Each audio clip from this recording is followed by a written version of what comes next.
Hello and welcome to Module 10.5, Using the Distributive Property. Our objective for today is that I can factor polynomials by using the distributive property, and that I can factor polynomials using the distributive property and grouping. So our vocabulary terms for today is factoring. Factoring is the process of expressing a polynomial as the product of monomials and polynomials. All right, so this is kind of like the opposite of FOIL.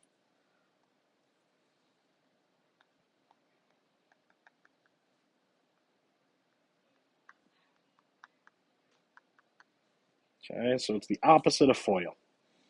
And factoring by grouping, we're going to group similar terms together and use the distributive property to find a common binomial within it. So let's kind of like work our way through these and it'll make a little more sense. Example one is use the distributive property. Our first goal is find the greatest common factor of each term, and then we're going to use the GCF to simplify the expression. What we're going to do is we're going to divide it out, so now it's going to be multiplication. So let's look at our 12x squared and 16x. So one thing that we can do here is we can list out all of our terms of each of these. So similar to when we were working with radicals and we were doing finding the factor trees, we're going to do something similar here. So 12 is made up of 3 times 2 times 2, right, our prime factors. And then we have 1x, and we have 2x's that are multiplied. And 16x is going to be 2 times 2 times 2 times 2 times x.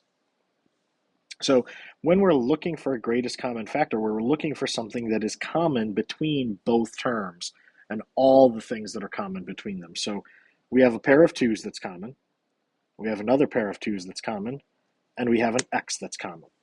So those are the three terms that we can bring to the outside. So we have 2 times 2, which is 4, and we have an x. And then left inside our parentheses, what's left? We have a 3 and an x, 3x, and a 4. 2 times 2 is 4. So the factored form of 12x squared plus 16x is 4x times the quantity 3x plus 4. All right, so let's take a look at letter B. And in the step number 2 there, it said we could think about it as division by the GCF. So I'm going to want to find something that I can divide each of these three terms by. What is that one thing that I can divide all of these three terms by? Well, let's start with numbers first, numbers, then letters. So numbers, we've got a -3, a 12, and a -27. What's a common factor that they all have? They all have a 3, right? They're all factors of 3. That's the greatest number that we could take out of this. So I always look at what is my smallest coefficient and look to see if that could be potentially my GCF. And then the letters, when it comes to the variables, I look at what is my variable with the least degree, and I'm going to see if that is something that I can take out. So the variable with the least degree is x, and there is an x present in all of them, so we're going to divide by 3x. Right? And so when we divide that, we've got 3x that'll be on the outside, right? We're undoing the distribution. So 3x is on the outside. What is left when I do -3x cubed divided by 3x? Well, -3 over 3 is -1 x squared. 12 divided by 3 is 4. X squared over x is just x. And 27 over 3, or -27 over 3, is -9. X over x cancel out. And so we have -x squared plus 4x minus 9. Now, 2 of these 3 contain negative signs. So if you had taken out -3x, and you would have gotten x squared minus 4x plus 9, both of those would be correct. All right, letter C. Let's go back to that original method of listing out our factors just so that we can see them. So we have 12xy squared, and we've got -6 x to the 7th, z to the 3rd. So we've got 3 times 2 times 2 times x times y times y. We've got negative 3 times 2 x x x x x x x z z z. So again, I'm looking for what are my common terms between these. Well, we have a 3 in common, we have a 2 in common, we have 1x, and that's it. So that's my greatest common factor. That's what I bring to the outside. So we have 3 times 2, which is 6x. And then what's left? 2y is 2y squared. And we have minus 1, 2, 3, 4, 5, 6 x's. So x to the sixth, z to the third. All right. So there are 3 U-trap problems. You are going to try to find the greatest common factor. If you can identify it without having to list out all the factors, go ahead and do it that way. Otherwise, list the factors out, find what you need, and then check your work against mine. All right, 9x squared minus 18. The common factor in both of these is a 9, right? We can factor out a 9 to the outside. That's our greatest common factor. 9 divided by 9 is x squared. Sorry, 9x squared divided by 9 is just x squared. Negative 18 divided by 9 is minus 2. And there we have our factors. 9 times the quantity, x squared minus 2. We're undoing our work of multiplication, which we can double check our work on all these. That's the beauty of factoring. We can double check our work and multiply, and we get 9x squared minus 18. So you know for a fact if you got it right if you check your work. All right, letter E. We've got negative 35x to the fifth minus 8x to the third y squared. So if we're looking for 35 and 8, well, 8 is 2 times 2 times 2. None of those are in 35, so there is no coefficient that we can take out, but there is a negative sign that we can bring to the outside. And then we've got x to the fifth and x to the third. Well, the most amount of x's that are in common is x to the third.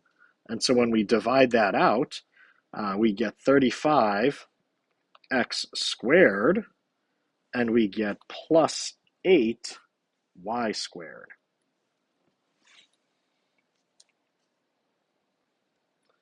All right, letter 14. We've got a whole bunch of things going on, so let's take our time with this one.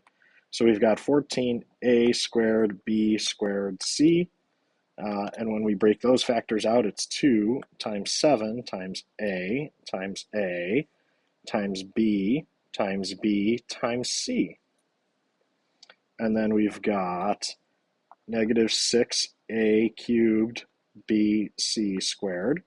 So that's a negative. And then we've got a 2, a 3. We've got 1, 2, 3 a's, a b, and 2 c's. And the last one is 10 a, b, c. So that's 2 times 5 times a times b times c. So what are my common factors that I have? Well, all 3 have a 2. All 3 have an a. All 3 have a b. All 3 have a c. So that's what we're going to bring out. We're going to bring out the 2 ABC. So we have that to the outside. And then when we divide by 2 ABC, 14 divided by 2 is 7. And then a squared divided by a is just a. B squared divided by b is just b. C divided by c is gone. It's 1.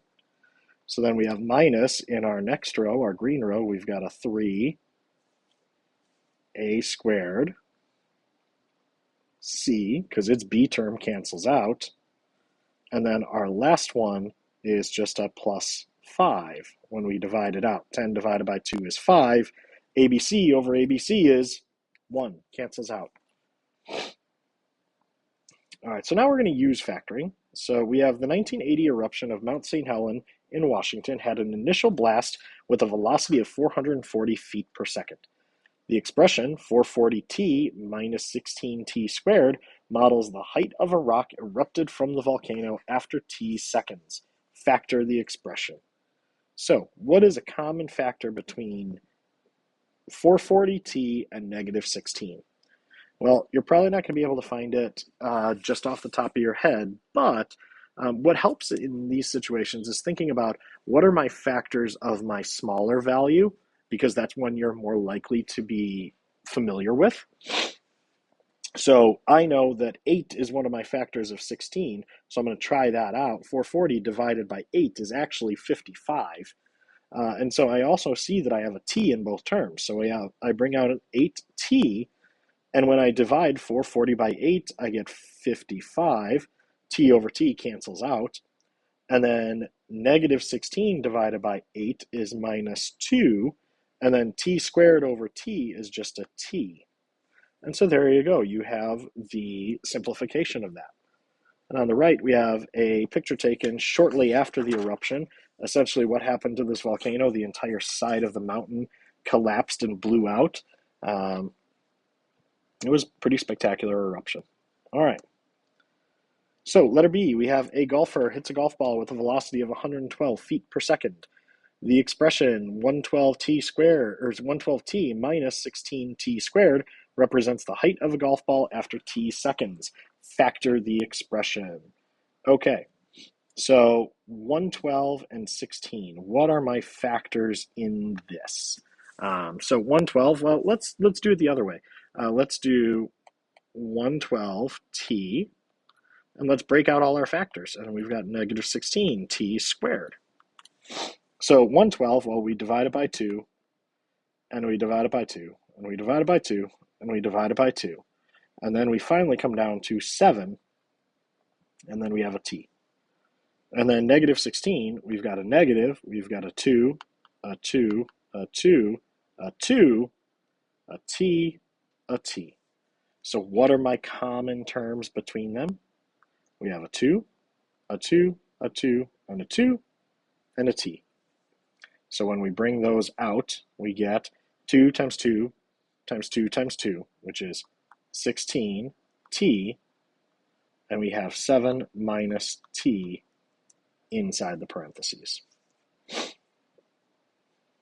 All right, letter C and D, you're going to work on your own and then check your work against mine. All right, letter C. A rectangle has an area of 18x squared plus 36x. Find the polynomial to find an expression that represents the area of a rectangle as a product of its length and width. Factor the polynomial. All right, so what is my common factor? 18 and 36. Well, I know that common factor. That's a common factor of 18. And then we have an x squared and an x, so there's a common factor of an x. And when I divide by 18x, we get x in the first term. 36 divided by 18 is 2. X over x cancels out. And so you've got 18x times the quantity x plus 2.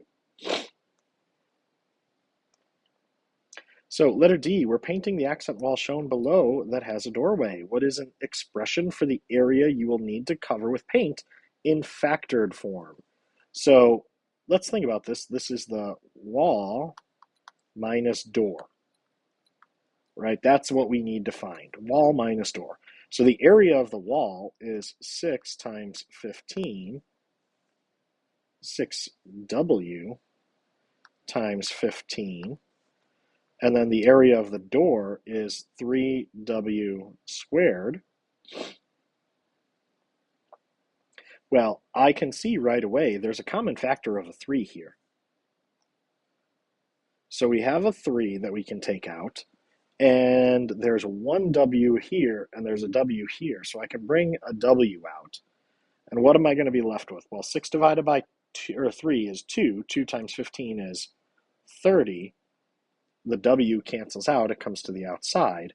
And then we have 3 divided by 3 is 1, and then w squared over w is just w. So it's 3w times the quantity, 30 minus w. All right, so now we're going to use the distributive property. And let's take a look at how this plays out. So the first thing you're going to do is group the first two terms and then the second two terms together. So we're going to put parentheses around them. That's what we mean by grouping. And you're going to find what is the greatest common factor for each of the terms in the binomial, in that parentheses. All right? So in 2xy and 6x, what is the common factor that's the greatest on those? That's a 2x, right? There's a 2 in 2 and in 6. There's an x in both of those. In 5y and 15, our common factor is a 5. Okay, so now we're going to rewrite them, simplifying with the factoring. So we have 2x on the outside, and when we brought it out, what's left? There's a y, and there's a 3. Okay, our second set of terms. Again, we have the 5 that we brought to the outside because that's our greatest common factor. What's left on the inside? We have a y plus a 3. So now, factor out a common expression. Y plus 3 has now become that common expression. So we can bring y plus 3 out because it's being multiplied by both of our terms, so we can divide by it. And what are we left with? We have a 2x and a 5. Okay, now if you go ahead and double check your work here, 2x or y times 2x is 2xy. Y times 5 is 5y. 3x times 2x is 6x. 3 times 5 is 15. We get back to our original polynomial even by foiling. So that's our check that our work is correct. So let's look at letter A. We're going to put parentheses around our terms, and we're looking for what are the greatest common factors on the inside of these parentheses. So we've got 8x and 14x. 8 and 14, common factor is a 2. X cubed, x squared, common factor is x squared. What's left? We've got a 4x and a 7. In 20x plus 35, a common factor is a 5, so we still have that plus sign there. We've got a 5. And what's left? Well, 20 divided by 5 is 4x. 35 divided by 5 is 7. So now, this is our common factor that we're going to bring out. So we write 4x plus 7, and then we have 2x squared plus 5. Okay. Letter B. We have 4x cubed plus 12x squared plus x plus 3. So let's set up what we see. 4x cubed, 4 and 12, common factor is a 4. X cubed and x squared is a common factor. What am I left with? An x plus 3. Now this is where it's a little bit weird. We want to figure out what's my common factor here. What is my common piece that I'm taking out? It's a 1, because that's what's common between both of those. Because now we have our common binomial that we can bring to the outside, x plus 3, and then 4x squared plus 1. Right? Those are the pieces that are left on the inside that we're able to just add together, and we've got that second binomial. All right, letter C. If we've got our parentheses here, we put them around our terms. X cubed and 3x squared. Well, x squared is a common term, and I have x minus 3 as my remainder. 6 and 18. 6 is the common factor. We have x minus 3. Again, we have our binomial that we can take out. And so we have x minus 3 times what was left when we removed it, x squared plus 6. All right, at the top of the next page, you have 3 you-try problems. Go ahead and do those on your own, and then check your work against mine. All right. So we have 3x cubed plus 30x squared minus x minus 10. All right, so I always like to rewrite that middle subtraction as plus a negative, right? Adding the inverse instead of just subtraction. And you'll see why as I go up about this. But 3x cubed and 30x cubed. 3 and 30, common factor is a 3. X cubed, x squared, common factor is x squared. What do I have remaining? Well, when I take away that, when I divide it out, I get an x. And then 30 divided by 3 is 10. X squared over x squared is 1, cancels out. Now, in my second set of binomials, I have negative x minus 10. What's my common factor? It's a minus 1. And then we've got x plus 10. Okay. And so now x plus 10 is our piece that we're going to take out. So we have x plus 10, and we have 3x squared minus 1.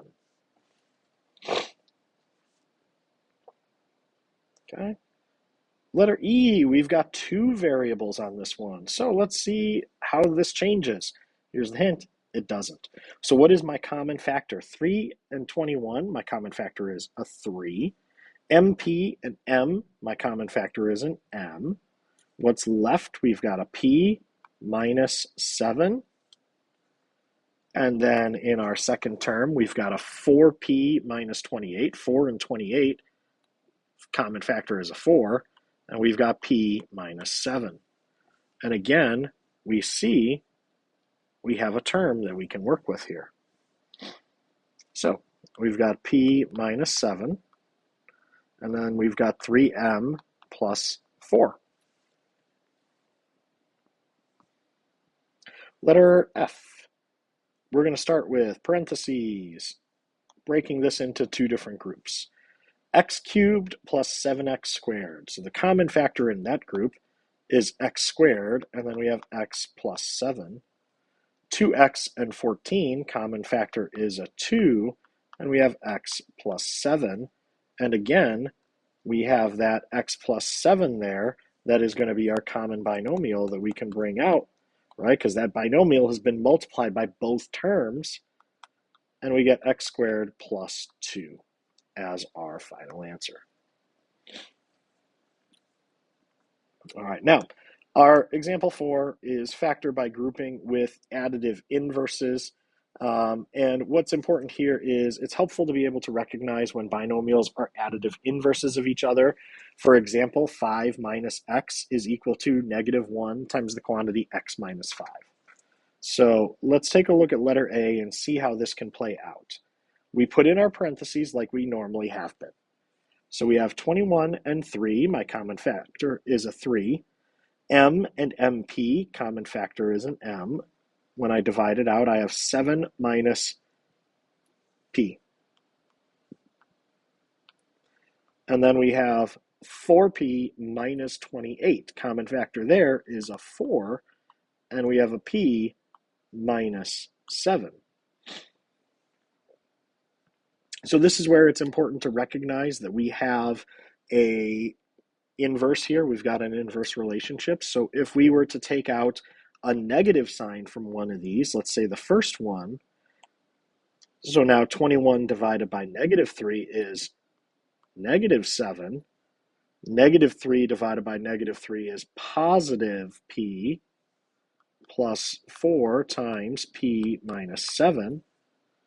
So now when we look at it, right, negative 7 plus P and P minus 7 are the exact same thing. They're just written differently based on the associative property. So we have P minus 7, and we've got negative 3M plus 4. And again, you could FOIL, and you should get back to your original polynomial. All right, letter B. So letter B, we've got negative 3x cubed plus 33x squared. So we have parentheses there. And we're going to get common factor of negative 3 and 33. Well, let's take out a negative 3. Let's take that negative term out right away. Actually, no, we won't. We'll just take out the 3, right? Because that's actually what's common. And then we've got an x squared. And what's left inside? We have negative x plus 11. And when we take out a 4 from 4x and negative 44, we're going to get x minus 11.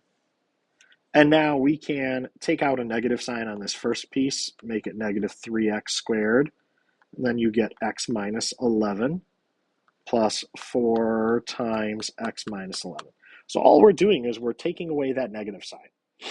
And it's allowing us to get this common factor inside that we're able to bring to the out.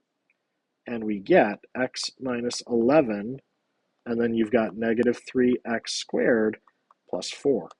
Now, this is a good point to pause, and you might be wondering, why do I always put the piece that I'm taking out first? Personal preference.